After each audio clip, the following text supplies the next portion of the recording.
Dear students, today I am going to teach you some main characters of this lesson, the third level. The first is Charlie. Charlie is a 31-year-old man. Means Charlie is the main character of this story or this lesson, and he is 31 years old. In a tan gabardine suit and straw hat. Means he was wearing gabardine suit. Means gabardine is a kind of leather, and straw suit means straw hat means the hat that is made of straw.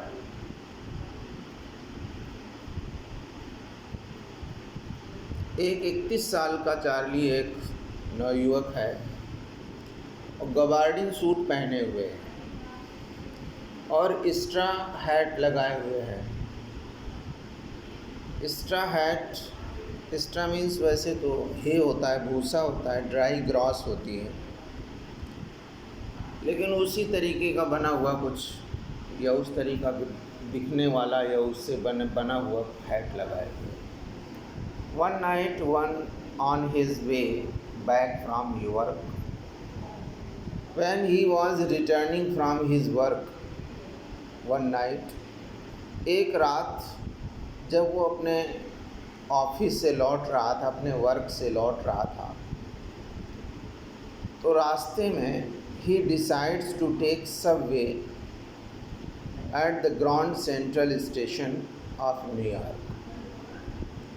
He decides, वो निर्णय लेता है to take subway. Subway means metro.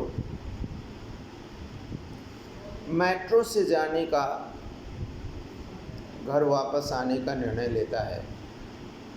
और ये metro कहाँ से लेता है? वो ग्रैंड सेंट्रल स्टेशन से, which is as everyone knows, जिसे प्रत्येक व्यक्ति जानता है। Means that subway is very famous.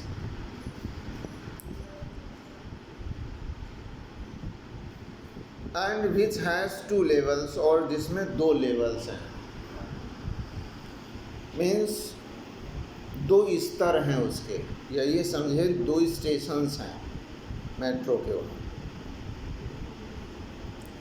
Pre occupied means restless, बेचैन होकर, एंड इन अ हरी, और बहुत जल्दबाजी में है, वो बहुत जल्दी से वापस घर आना चाहता है, बेचैनी से भरा हुआ है, is full of restlessness.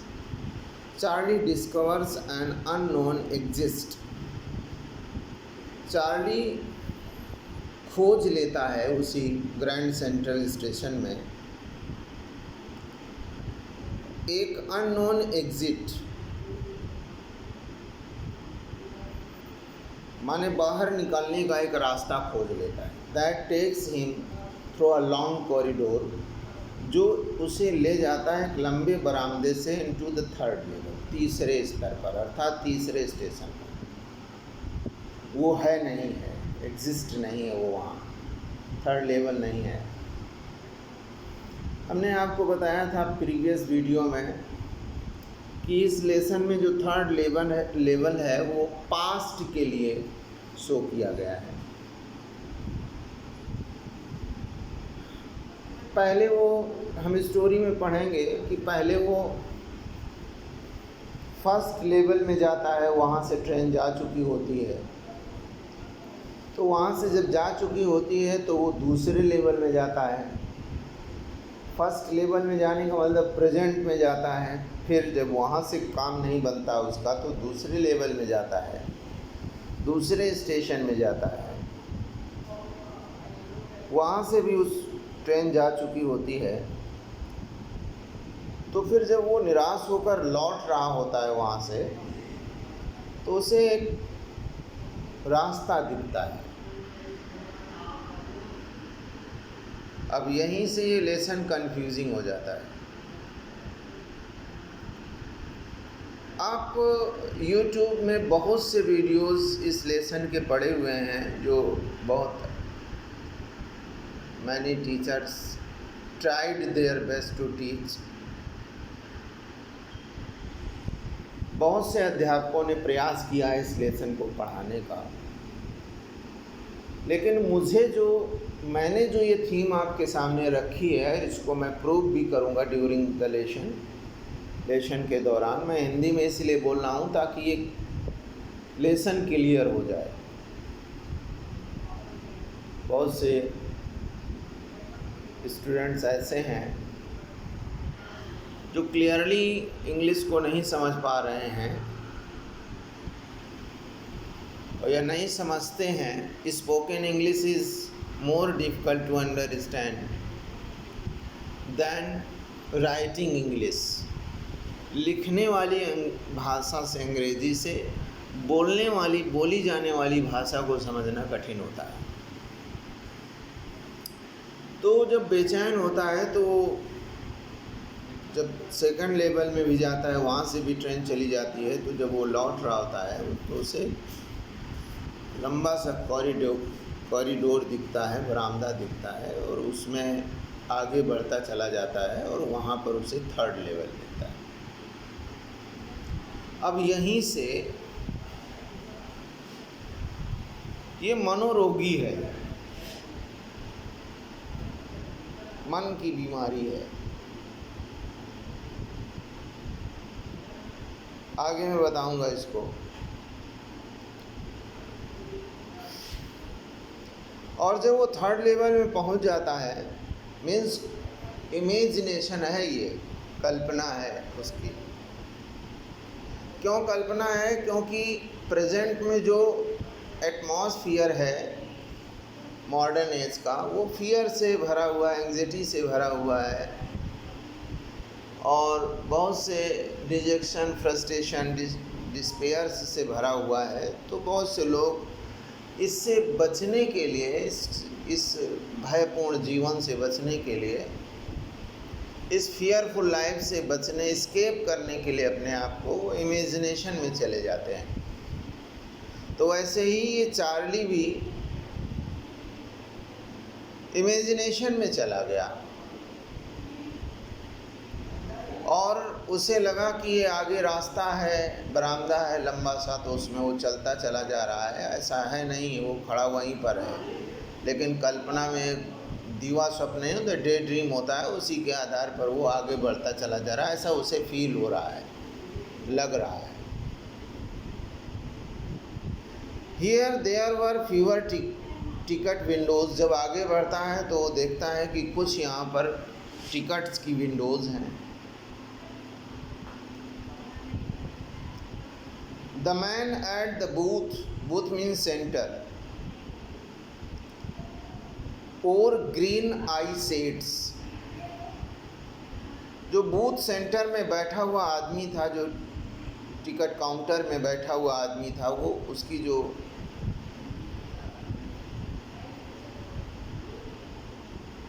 Green colour की, हरे रंग की आई शेड्स लगाए हुए हैं, इसको हम स्पेक्टिकल्स बोल सकते हैं, चश्मा लगाए हुए हैं। The lights were open flame gas lights. जो लाइट्स थी, रोशनियाँ जो लगी थी, वर ओपन फ्लेम गैस लाइट्स थी। उनकी जो लौ थी, इलेक्ट्रिक लाइट्स नहीं थी, वो गैस की फ्लेम निकल रही थी उन लाइट से, जिससे उससे रोशनी हो रही थी। वीमेन और ओल्ड फैशनेड फुल्ली कवर्ड ड्रेस्ड। जो महिलाएं थीं वो पहने हुए थी पुराने फैशन का, पुराने तरीके का, पूर्ण रूप से ढका हुआ, पूर्ण रूप से ढकी हुई ड्रेसेस माने पोशाकें पहने हुए थे। उसी समय उसे एक न्यूज़पेपर मिल जाता है। द न्यूज़पेपर, जिसका नाम होता है द वर्ल्ड, और वो डेट क्या होती है उस न्यूज़पेपर की? जून 11, 1894। 1854 जून 11 जून का वो न्यूज़पेपर होता है, माने उस दिन वो जिस दिन का न्यूज़पेपर है वो वही दिन है वहाँ का, तो उस दिन की बात होती, मीन्स लगभग 100 ईयर्स बैक चला जाता है वो। और क्यों उसकी इमेजिनेशन वहाँ क्यों चली गई, उसकी कल्पना वहाँ क्यों चली गई, या क्यों, क्या, कैसे, क्या हुआ। हमने बताया था आपको कि हम लोग प्रेजेंट में रह रहे हैं मॉडर्न एज में, और ढेर सारी प्रॉब्लम्स इस मॉडर्न एज में फेस कर रहे हैं। लेकिन जब कभी हम अपने पूर्वजों से अपने पास्ट की अर्थात बीते हुए ज़माने की बातें सुनते हैं, तो इतना ऐशो आराम, इतना लग्जरियस लाइफ तो नहीं था उन लोगों का, और इतना टेक्निक्स नहीं थी, लेबर सेविंग डिवाइसेस नहीं थे, श्रम बचाने के संसाधन भी नहीं थे, लेकिन पीस थी, कामनेस था, क्वाइटनेस थी लाइफ में, रियल कंफर्ट था। Having nothing they have all, कुछ न होकर भी उनके पास सब कुछ था। दे हैड ऑल, उनके पास सब कुछ था। और मैं ये मानता हूँ कि वो सब कुछ क्या है, जीवन का पीस, शांति। सब कुछ है लेकिन शांति नहीं है तो बेकार है। मॉडर्न एज में कितनी क्रूएल्टीज़ हैं, nowadays we are facing कोविड-19। 100 साल पहले इतना ज़्यादा कुछ नहीं था, सब कुछ बहुत नेचुरल था, सब प्राकृतिक था। अब तो केमिकली ट्रीटेड सारी चीज़ें हम लोगों को मिल रही हैं, जिससे हम क्वाइट लाइफ नहीं जी पा रहे हैं, हेल्दी लाइफ नहीं जी पा रहे हैं। चलो आते हैं वहीं पर। तो द वर्ल्ड नाम का न्यूज़पेपर उसको दिखा, जो 11 जून 1894 का है। Charlie knows that from there the third level of the Grand Central, he could go to anywhere in the United States. Charlie ये जानता है that from there कि वहाँ से, उस थर्ड लेवल से, ग्रैंड सेंट्रल स्टेशन के उस थर्ड लेवल से, he could go, वो जा सकता था anywhere, कहीं पर भी in the United States, कहीं पर भी जा सकता था, ऐसा उसे मालूम था।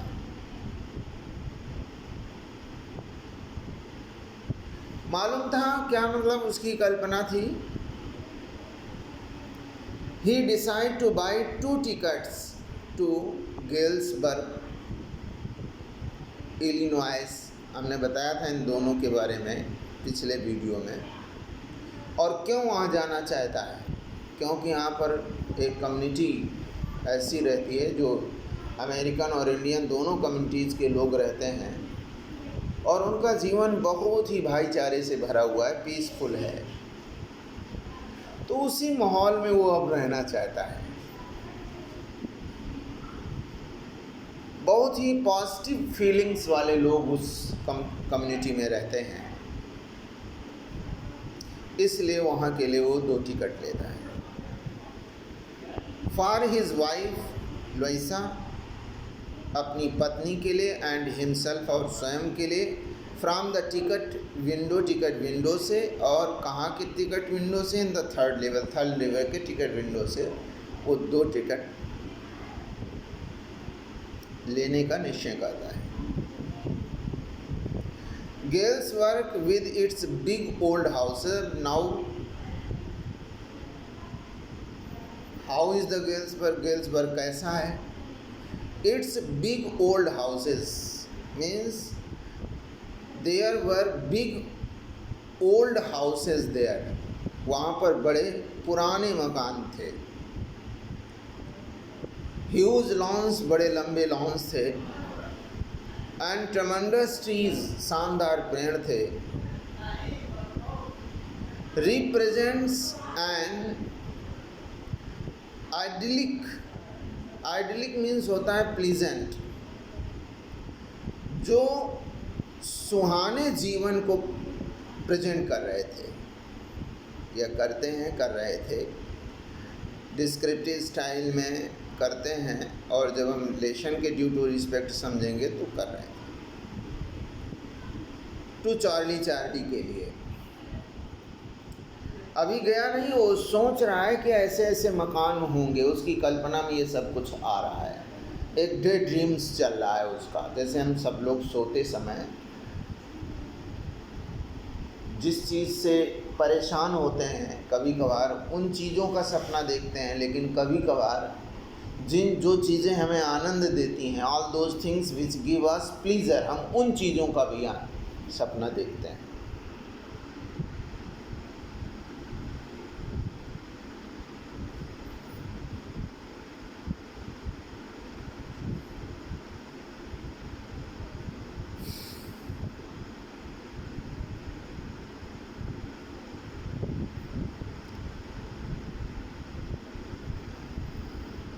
Pleasant life word to Charlie, with the word war second still 40 years into the future. अभी माने उस समय जो वर्ल्ड वार सेकेंड था वो भविष्य में 40 साल, माने वर्ल्ड वार के 40 साल पहले की घटना है, और उस समय उसको 40 साल बाद वर्ल्ड वार सेकेंड होना है। जो क्रिवेलिटी लाएगा, जो हारमोनी होती है सोसाइटी में, जो समाज में एक समन्वय होता है, एक उसको नष्ट कर देगा। I think you know better about the cruelties of the second world war.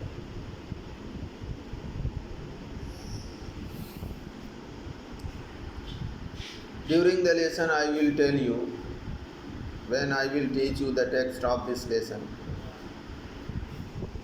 are the basic explanative summary of this lesson.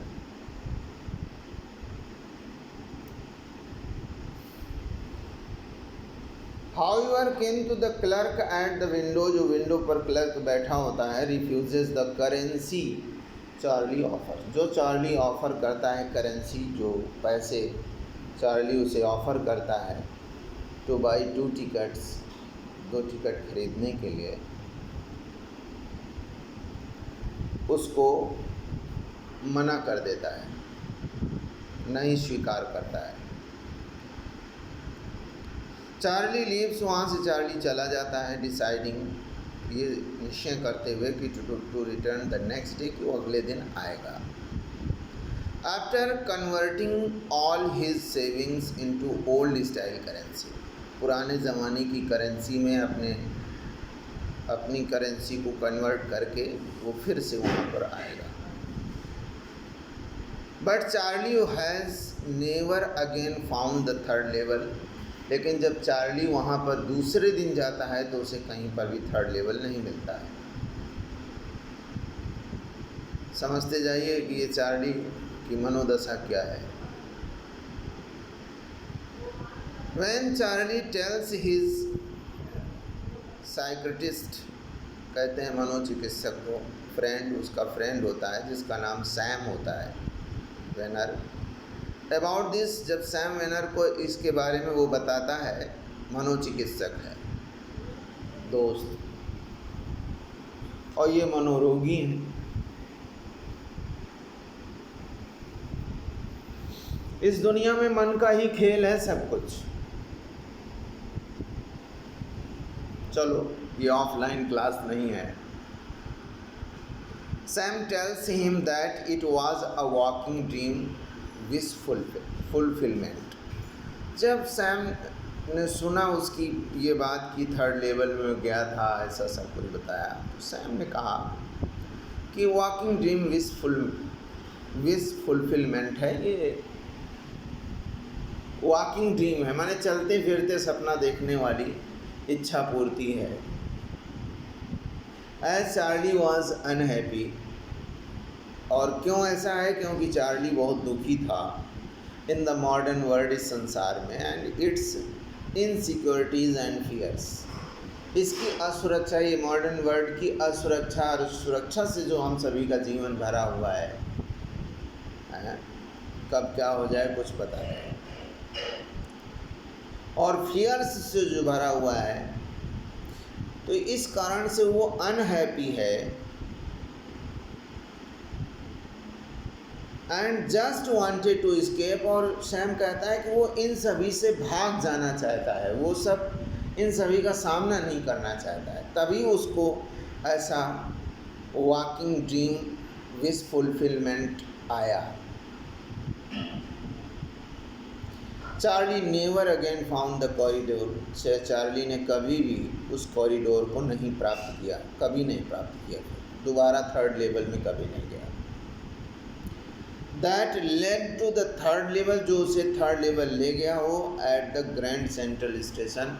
Grand central station में उसे थर्ड लेवल ले जाने वाला कोई रास्ता फिर कभी नहीं दिखा। The second main character is Sam. अब समझ गए होंगे चार्ली किस तरीके का आदमी है। अब हम नहीं कह सकते हैं कि क्या है उसके जीवन, लेकिन थोड़ा संसार में जो परिस्थितियां, जो इनसिक्योरिटीज़ और फियर्स हैं, उनका डटकर सामना करना चाहिए और उन्हीं में कहीं प्लीज़र तलाशना चाहिए। इस तरीके के दीवा स्वप्न देखकर खुद को और परेशान करना, ये मुझे नहीं समझ में आता है अच्छा है। The second character is Sam Vanern, is Charlie's friend. ये चार्ली का दोस्त है एंड साइकेट्रिस्ट है, मनोचिकित्सक है। And the next most important character in the story, और इस कहानी का दूसरा अगला प्रधान चरित्र है। ही कंक्लूड्स, वो निष्कर्ष निकालता है, चार्ली की बात सुनकर वो निष्कर्ष निकालता है that third level is a figment of Charlie's imagination, कि जो ये थर्ड लेवल है वो एक फिगमेंट है। फिगमेंट कहते हैं मनगढ़ंत है चार्ली की कल्पना का,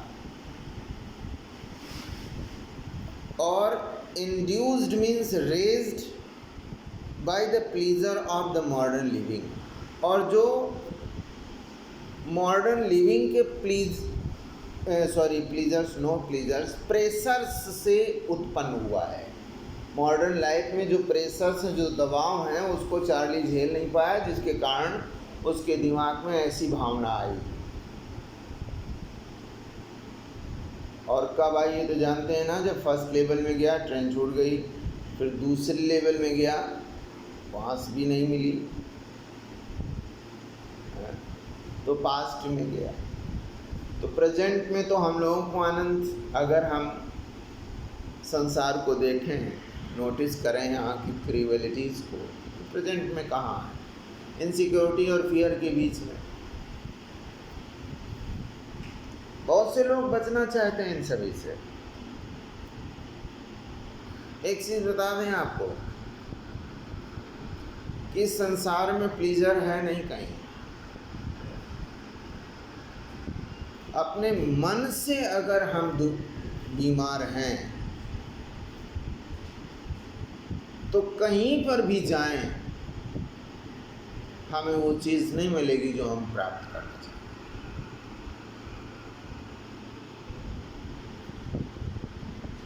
When Charlie fails to find the third level of the Grand Central Station, जब चार्ली ग्रैंड सेंट्रल स्टेशन में थर्ड लेवल को प्राप्त करने में फेल हो जाता है, तो हिज वाइफ, उसकी जो पत्नी है लुइसा, इज़ वरी, बहुत चिंतित होती है फॉर हिम, उसके लिए बहुत चिंतित होती है। होना भी चाहिए, पत्नी का ये दायित्व है। पति अगर परेशान है तो पत्नी को भी परेशान, थोड़ा चिंता होती है उसकी परेशानी पर।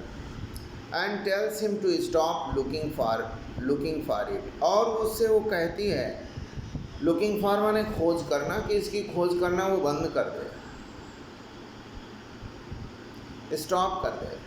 बट आफ्टर समटाइम्स, लेकिन कुछ समय बाद देखो फिर इनको एक दिवा स्वप्न आया। Both start looking for it, दोनों अब शुरू हो गए इसकी तलाश करना। क्यों? बिकॉज दे फाइंड प्रूफ, उन्होंने प्रूफ प्राप्त कर लिया। अब यहाँ राइटर हम लोगों की सोच से खेल रहा है।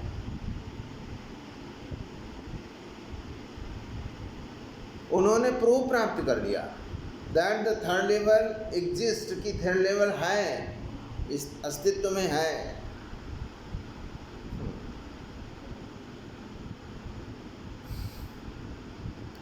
भैया मेरे पास्ट अब अस्तित्व में है, प्रेजेंट में नहीं है। Charlie's friend Sam Vanern disappears. अब ये भी कल्पना में उसकी आया, सैम वेनर डिसअपियर हो जाता है, गायब हो जाता है, मतलब चला जाता है। First day cover that Charlie discovers in his collection, अपने कलेक्शन में, कलेक्शन वो बहुत सी चीज़ों का कलेक्शन करता था, उसमें आगे बताएंगे किन किन चीज़ों का कलेक्शन वो किया करता था, ये उसकी हैबिट थी।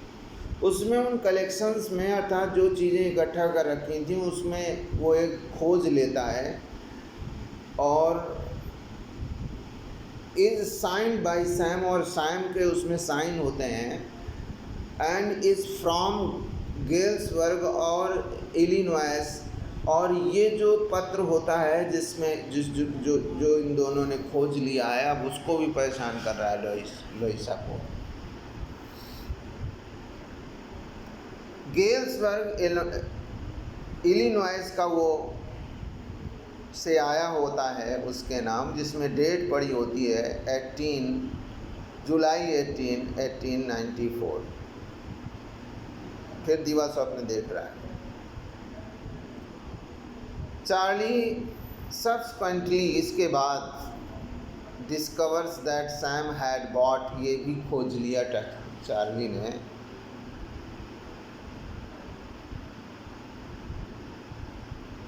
कि सैम खरीद चुका था $800 worth of old style currency, पुराने ज़माने की करेंसी के $800 ले रखे थे उसने, एंड मूव्ड टू गेल्सबर्ग, और गेल्सबर्ग चला गया था, इलिनॉइस चला गया इन 1894। फिर कहानी शुरू हो गई है इनकी। ही हैड सेट अप, और ये भी देख लिया उन्होंने उस पत्र में जो मिला इनको, ख्वाबे में मिल रहा है सब कुछ। अहे एक भूसा, फीड, चारा एंड ग्रेन बिजनेस, और उसने इन सभी का व्यवसाय शुरू कर दिया है Sam. As he had always said, जैसा कि वो हमेशा कहा करता था, that it is what he really wish to do, कि यही वास्तव में वो अब करना चाहता था।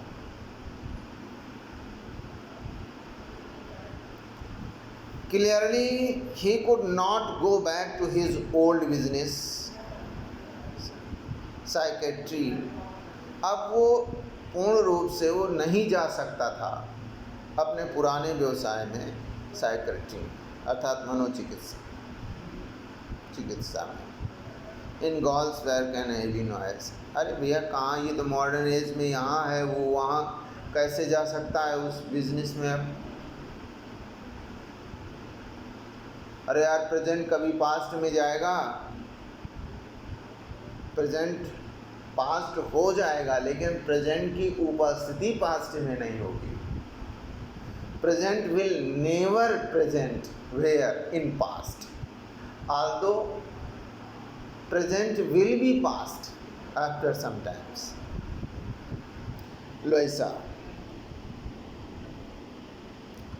Charlie's wife Louisa was initially मैंने एट द बिगिनिंग, प्रारंभ में बहुत गुस्से में होती विद सैम सजेशंस, सैम के सजेशन से बहुत ज़्यादा क्रोधित होती है। That Charlie was unhappy, Charlie दुखी था। व्हेन चार्ली टेल्स हिम, जब उसको वो बताता है, सैम को बताता है about his sojourn means stay for while, कुछ समय के लिए रुकने के बारे में बताता है, to the third level of grand central station in New York.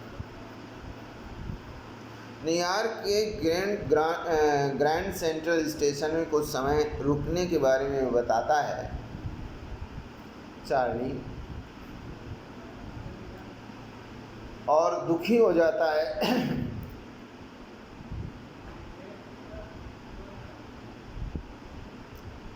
Then Sam explains that it is not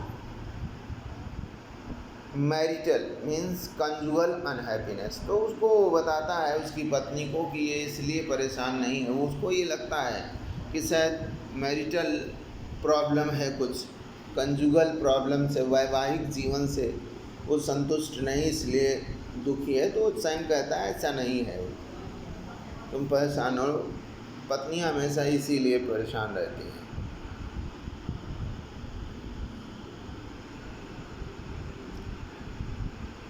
but dissatisfaction, लेकिन असंतुष्ट, वो अपनी कंजुगल लाइफ से असंतुष्ट है, ऐसा नहीं है। एंड डिसकॉन्टेंट, और उसे कॉन्टेंटमेंट नहीं है, सोलेस नहीं है। और क्योंकि वो डिससेटिस्फाइड है किससे, और डिसकॉन्टेंटेड है किससे, विद मॉडर्न डे लिविंग। इस समय की जो लिविंग है जो किससे भरी हुई है, इनसिक्योरिटी और फियर, वार से भरी और वरी से भरी है, इससे वो परेशान है, इसलिए दुखी है। ये कंजुगल डिस्टर्बेंस के कारण नहीं है। ऐसा ना सोचो कि वैवाहिक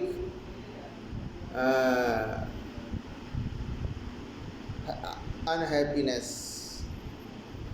के कारण या सैडनेस के कारण वो परेशान है।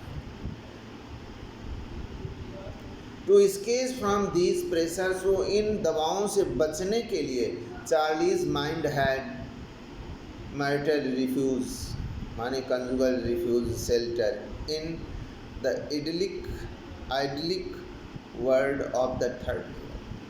वो ऐसा न माने कि चार्ली का दिमाग कंजुगल रिफ्यूज, अर्थात कंजुगल रिफ्यूज कहते हैं शेल्टर को,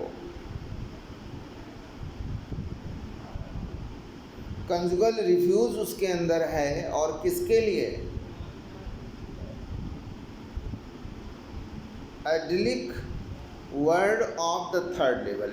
आइडलिक मीन्स प्लीजेंट लाइफ, माने थर्ड लेवल के प्लीजेंट लाइफ को प्राप्त करना चाहता है। ऐसा चार्ली का माइंड भरा हुआ है उसके विचार से, ऐसा कुछ नहीं।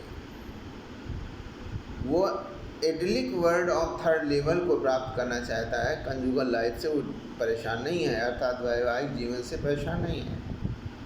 लुइसास कन्विक्शंस, लुइसा की जो धारणा है, in the existence of the third level is affirmed. जो थर्ड लेवल के अस्तित्व की धारणा जो है किसकी, लुइसा की,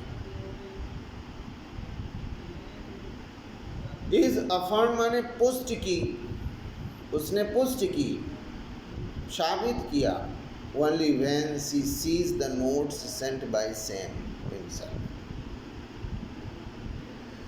जब चार्ली ने उसको सैम का नोट दिखाया तो उसकी धारणा पुष्ट हो जाती है। अब यहाँ पर बहुत कंफ्यूजन है। तो मुझे तो लगता है कि ये जो सैम का लेटर जो उसको मिलता है, जो गेल्सबर्ग में सेटल डाउन हो चुका है, ऐसा कुछ है उसमें, तो ये सब भी एक दिवा स्वप्न ही है उसका।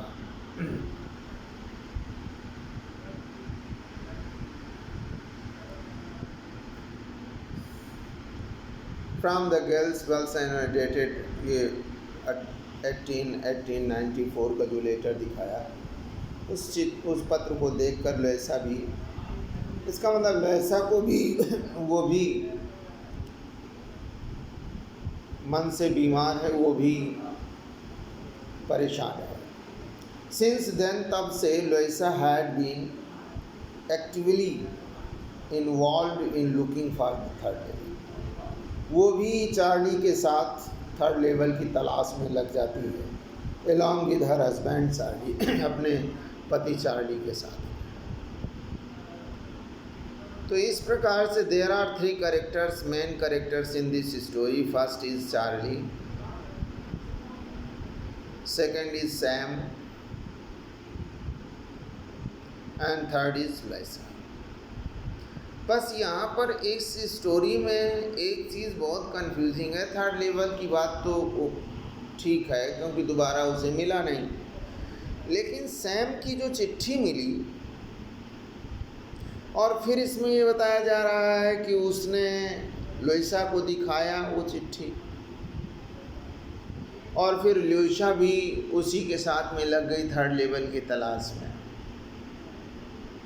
यहाँ पर ये बहुत कंफ्यूजिंग है और मुझे तो लगता है कि ये भी उसका एक दिवा स्वप्न ही है, ये भी एक उसका डे ड्रीम है। इस संसार की मॉडर्न संसार की इनसिक्योरिटी, फियर, वरीज, इन सभी से बच निकलने के लिए वो बहुत परेशान है। Thank you very much for watching this video. I told you all informations about these characters in Hindi. I think now you are capable, means ready for understanding the text of this lesson. From the next class I will start that, and along with your company I will also feel the problems, means confusions of this lesson, and I will try my best to make them clear. Okay, thank you very much.